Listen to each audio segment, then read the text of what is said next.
है, डॉक्टर फारूक अब्दुल्ला का बयान सामने आया है जिसमें उन्होंने कहा है कि जम्मू कश्मीर में सुरक्षा व्यवस्था ठीक है लेकिन आतंकवाद है। फारूक अब्दुल्ला ने कहा कि रियासी में बेगुनाह लोगों पर हमला किया गया और जम्मू कश्मीर के लोगों को इस हमले की निंदा करनी चाहिए।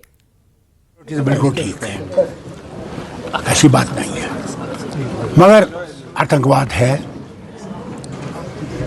बॉर्डर हमारा परमेएबल है, इसमें हर जगह कंट्रोल नहीं हो सकता।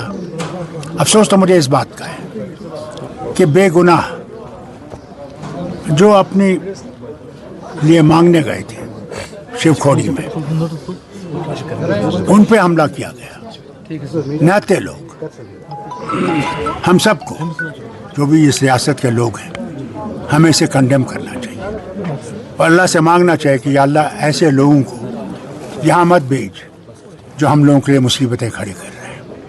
अमरनाथ की यात्रा के लिए हम सबको तैयार रहना चाहिए। हम लोगों ने हर वक्त इसको वेलकम किया है। हर कोई चीज़ हमने कोशिश की है यात्रियों को तकलीफ ना हो, और इंशाअल्लाह इस साल भी यात्रा बहुत अच्छी तरह से चलेगी। शहबाज शरीफ ने प्राइम मिनिस्टर मोदी को मुबारकबाद दी है। फारूक साहब कैसे देखते हैं इस चीज़ को? वज़ीर आज़म मुबारकबाद देते रहे। बात करें आप। अल्लाह करे कि ये मुबारकबाद जो है ना उस पर अमल भी करें वो।